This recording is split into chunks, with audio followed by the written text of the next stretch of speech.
every gym, be kind. Be kind, motherfucker. Nah, I won't. Just joking.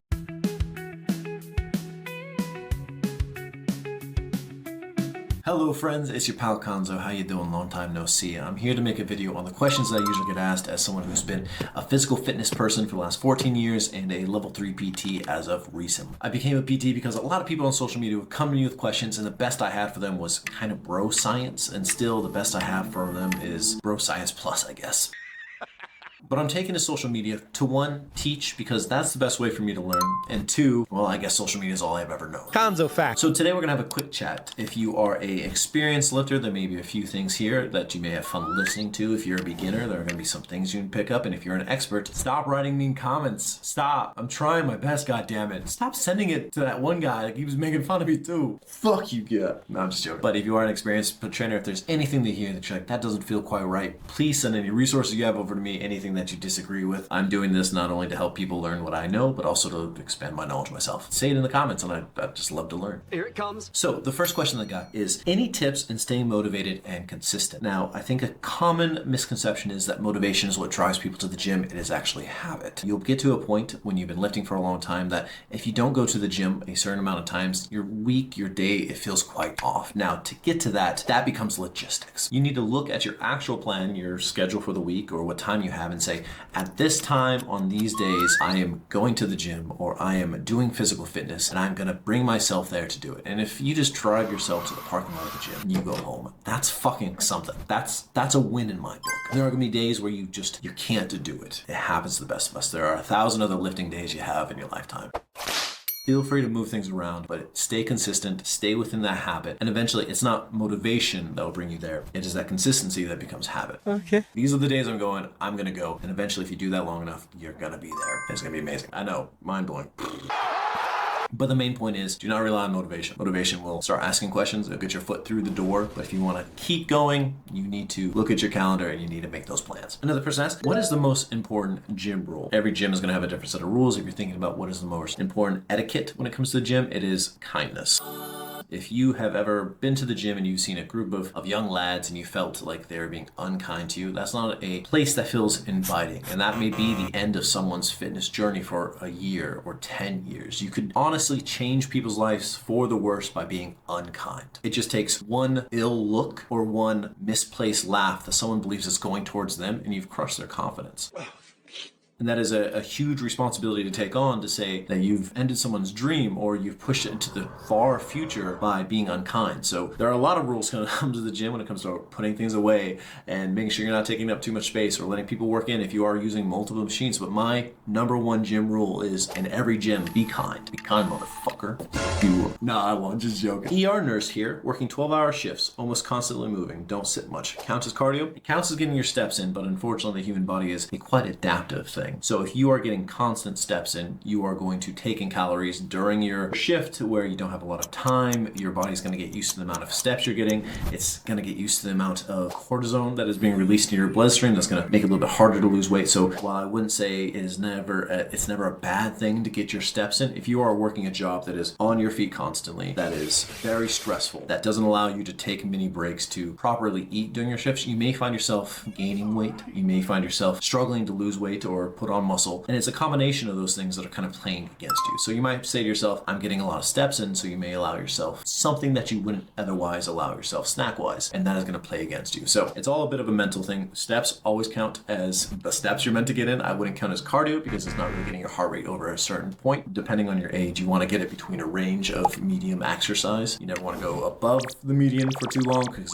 cause some damage, or there's a higher risk, I should say, and you need to have it above there to actually start working your system there. I wish I had better words to put that for you. I'm doing this off the cuff, all right? I didn't write shit down. Oh, this is an interesting one. I found out a PT at my gym is misogynistic, fat-phobic cretin. How to annoy them? I guess just be happy, be kind, and have fun. To be kind to other people and to include people who they may not enjoy the look of their body. There are going to be a lot of people in the fitness industry who got into fitness with the wrong idea, who has this idea that there is a certain certain body type, but the gym, as I say always, is for everybody and everybody. You will find sometimes, probably more than I am willing to admit, that people do hold a certain prejudice towards different body types, so they may have a fat phobia. And I don't understand it, because seeing someone who has a larger body in the gym should be the most motivating thing. The amount of anxiety that comes with working out when you look like an unfit person is no laughing matter. And to do that where you think everyone is judging you, that is honestly awe-inspiring.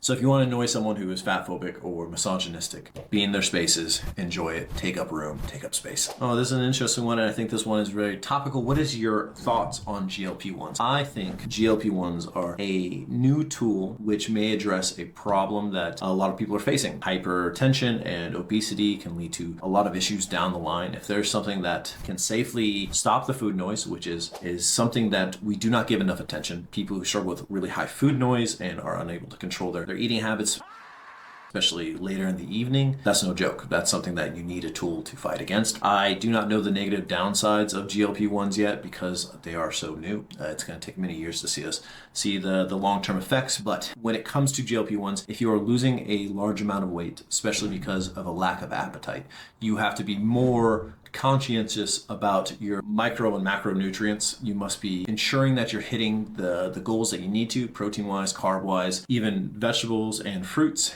Because you're not going to instinctually. What is he doing? He's beginning to believe.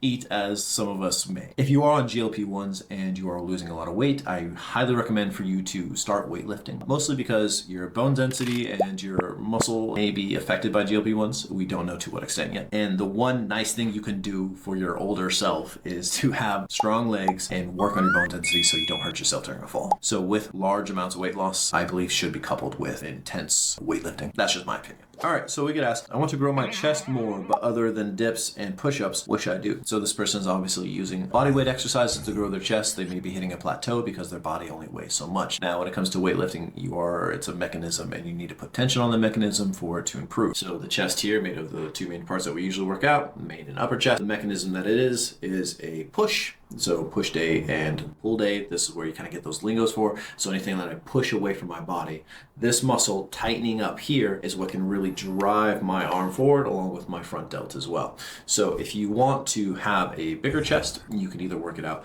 more frequently. I recommend at least 2 days rest in between. So if you have a chest day, say on Monday, then Tuesday, Wednesday, you work something else out, or you have a rest day in between, and then you hit it again. So the frequency of which you hit it in a week could help with the growth, or if you start overloading with higher amounts of weight. If you're doing home body workouts, that may be a little bit more difficult, but it is not impossible. If you increase the amount of dumbbells you have, or you increase the amount of time and tension you have, there are a few different ways you can work it out. But the main thing is, if you do want to increase muscle mass, you have to increase intensity and volume. That's kind of the whole scheme of it all. If there is a part of your body that you'd like to improve upon, you need to either put it more in your workout, or you need to hit it harder, if that makes sense. The way that I've been doing this recently is I've stopped with my overload, or I used to do a version of German volume training where it was 5x5 rather than 10x10 to go a little bit heavier on the rest. I was feeling that was taking too long, and my rest in between were a bit agonizing. So I've switched that from doing 5x5 to 2 of 8 or 3 of 8, or 2 of 8 and a back offset afterwards when it comes to my bench. For your information, my 5x5s, I'd usually do 140, but for my 2 of 8, since my volume is so much lower, I'm doing 150 for my bench, and it does feel more intense. That is one way that I've increased my intensity. That 8 that I do is where I'm struggling to get that last 8 to where I'm like, my form might slip or my life might end. That is the intensity of that 8. And since I've been doing one system for so long, switching to another has kind of helped me start pushing past some plateaus that I'm really excited to try. So if you're stuck in a position, switch things up, add more weight, just play around with it. It's your body. You got all the time to learn these things. I never have energy to go because of work and depression. Help. Now, you can't outmaneuver a thing like depression. There are going to be some days, if you do suffer with depression, anxiety, that you're just not able to go. Now, this is where the logistics kick in. Say, if I can't go for Monday because I'm not feeling great, when can I go instead? Now, that's where the motivation kind of takes in, because you need to want it. And until your habit kicks in, your motivation will kind of carry you there a little bit. But if you say, I will go to the gym 3 times a week, or I will do some kind of exercise 3 times a week. If I'm going to go on Monday, but I'm sad on Monday, I'm going to go on Tuesday. If I can't go on Tuesday, I'm going to go on on Wednesday. If it's a whole week of a really bad bout, fuck, take the week off, go next week. Don't give up because you've hit a bump in the road. You have to keep persevering. You owe it to yourself to keep trying, and I know you can do it. Good job. Now, when it comes to work, I understand the struggles of work. Back when I was in the military, I worked 2 jobs after my last deployment because I was about to get out. So I was working quite often. I found time in the morning, or I found a little bit of time in between shifts. It's one of those things you don't need a full 2 hours to go to the gym. Psych! If you can work out a little bit here, a little bit there, that's better than not going at all. There are times to find in your schedule. You just have to say, this is a priority of mine. Hey, that's pretty good. Fitness whole DIH. Fitness whole D. Never asked Instagram to ask you fitness questions. Apparently, I have to fit this whole D in Miri's mouth. Sorry, Miri, I haven't showered today. Best place to start as a complete newbie to strength training. Now, this is kind of subjective to people and how they believe. Some people will tell you to do a full body upper lower. Some people will tell you to start with calisthenics. I believe in a good old push pull legs. I really love a push pull legs. Nowadays, I think more advanced lifters are going push pull legs upper lower. My split now is actually legs push pull legs. Legs push pull legs. If that makes sense. One of my push days, I'm also touching on lower again. So I'm kind of hitting legs 3 times in that little spread, and that's spreading past a week as well. So with rest days, I'm only probably I'll hit two push days in a week and a pull and a leg day. This is getting really confusing. I think I'm having a stroke. Either way, your program will change as you change, as you learn new things, as you throw more things in. I'm swimming in the information of TikTok and Instagram and all these trainers who need to make content, pushing it out to see what works for them. There's going to be a lot of people out there saying, you have to do this if you want to grow, or you have to do this that want to grow. When you are a beginner, keep it simple, keep it safe, and learn as you go. I do a push-pull legs because I want to see what the weight is you max out on this thing, because I want to see what we have to work for intensity. I want to know what you can do on this exercise, if you hate it, if you love it, if we need to work that out, if we need to switch it out. One of my clients really hated glute bridges, so we're doing adductors and abductors for a bit of a superset instead of it. It's one of those things I need to know what you really enjoy and what you really hate. And you won't know that as a beginner until you kind of do something a bit more basic. So don't go crazy with it. Don't think you need to run with the big dogs. You need to learn how to put on your prosthetic legs before you join the wolf pack. Ow! Is it worth keeping a PT long term? When should I know to stop and go solo? I think with a PT, it is somebody you need until you no longer need them. It's like the Hinge app, except for it's not going to charge you fucking 20 quid a week to see your matches. Pissed about that, Hinge. Pissed about that. PTs are actually meant to be left at some point, where your mama birds or push you on the nest. So when you're with your PT, if they're not giving you the information on how to do it yourself or explaining to you the mechanisms behind it, it may be because they not taking much of an interest in it, or you're not showing much of an interest in it. That's a person with a wealth of knowledge that you should be picking their brain. You have, depending on the set, you have anywhere from 60 seconds to 2 minutes in between sets to ask them questions. They're not your therapist. They're really probably, their lives are probably ruined on their own. Or if you're a woman and you have a male PT, they're probably trying to sleep with you as well, because we're the worst for that. I don't know what it was. I became a PT and I got the itch. Oh! What the fuck? But use that time to ask them questions like, why am I doing this? What happens? How do I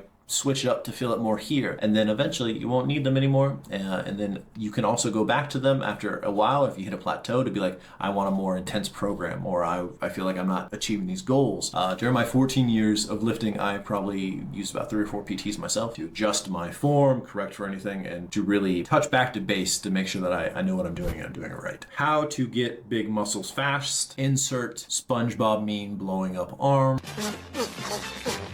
That's the only way. No, muscles are a marathon, not a race. There are people out there who are getting muscles fast and at very young ages, and they're destroying their body for the rest of their life to do it.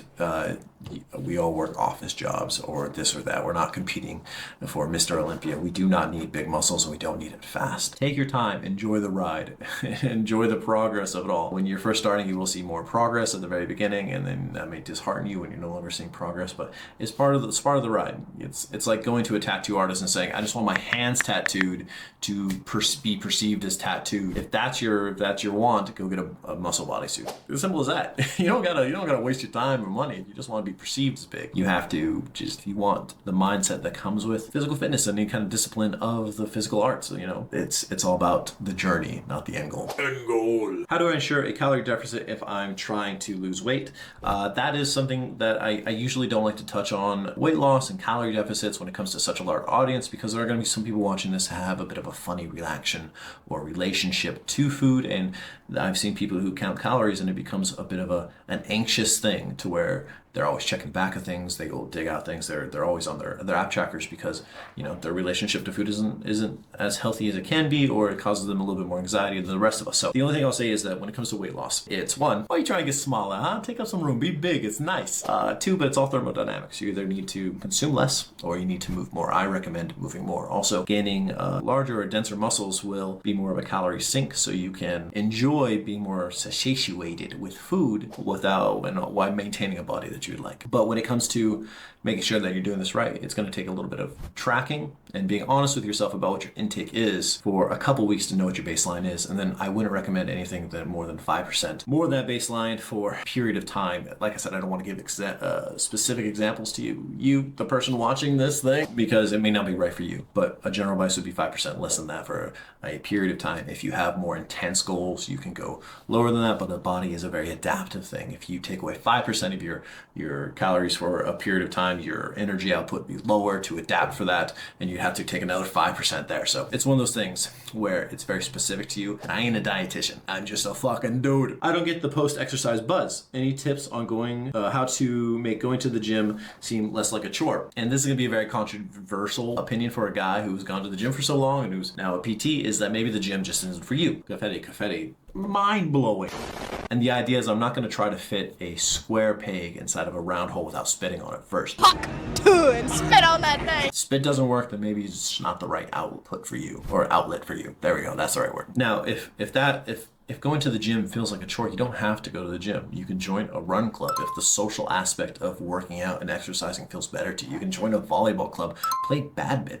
It's all moving your body. I'd rather you find something that helps you move your body in a way that you enjoy than tell you have to go to the gym to move your body in a way that I know. One way, if I tell you, suck it up, go to the gym, you're gonna go for a couple weeks and give up. If I say, hey, let's go play some frisbee golf, and you love that shit, you're gonna be bugging me every fucking weekend to go play frisbee golf. That's the start. Physical fitness is such a unique and personal thing that I want it to be also fun. This isn't meant to be a chore. This is meant to be a supplement to help you with your lifestyle and what you enjoy doing. I like going to the gym. I like the social aspect of it. I like pushing myself. I like listening to music and sweating and doing a set that's hard and going, ugh, and watching people grunt because they're working out hard, and I'm grunt because I'm hard working out. Whoa, I take that back. But the main story is find a way to move your body that feels good for you. It's not going to be the same for everyone. And lastly, where to start with lifting, especially if the gym seems intimidating. Now, this isn't a crazy feeling. If I don't lift for a couple months, the gym feels intimidating for me as well. If I have to take a long period of time out, going back, I get nervous. So I completely understand, especially if it's not an environment that you're feeling safe in or knowing, or if you're a feminine perceived person and you're walking into the bottom weight room where it's just a bunch of guys grunting, it's intimidating. I've worked out with partners and friends and people where I've brought them to the gym and they're like, that scares me. I don't want to go down there. The thing is to take it at your own pace, to know that the gym is, I won't say a safe space, but is an accepting space most of the time, more so than other aspects of life I've ever seen. Everyone's not looking and judging at you because they're too busy thinking they're being looked and judged at. So you're almost kind of invisible, unless you're a hottie with a body like me. Get out of here. But everyone's looking.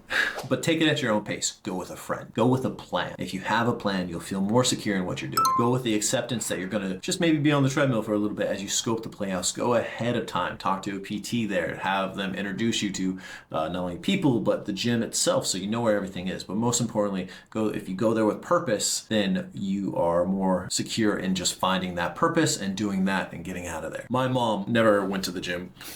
once in her life. She was scared. She was terrified. And the gym was such a huge part of my life that once I brought her there and I showed her what to do and I gave her an idea of how she can do it, she loved it. She absolutely loved it. She kept going because in her mind she was progressing towards something that she wanted, which is to be more healthy. And it did take a couple times of us going together before she felt confident in there and like she knew what she was doing. And then it took a few more times for her to find this cute PT guy who was like 6'4", 20 years old, Deidre. And then she's like, oh, I just hired a PT and I'm gonna see him on Tuesday. And then before I know it, she was taking him actually, fucking little sugar mama, to the Stray Kids. They're with my inheritance. Fuck. But it's okay to be intimidated by the gym or any kind of fitness. I'm intimidated when I try new sport. It's just a new thing. It's new to you and it's a new food for Elmo. But once you get a taste of it, I think you're really gonna enjoy it and it's going to really improve your life. Just like broccoli and Elmo or balsamic. I don't know, whatever Elmo is eating. But anyway, these have been just a few gym questions that I get on the regular. If this is content you guys like, please let me know. If there's any questions that you have, also let me know if I've made any mistakes or if you can explain something a little bit better than I have. Rambling to this camera, then please feel free to. Your knowledge is just as valuable here as mine. And until then, it's been me, your pal Conzo, really enjoying talking to you. And I hope to see you around the next time. I don't have a sign off, so okay, goodbye.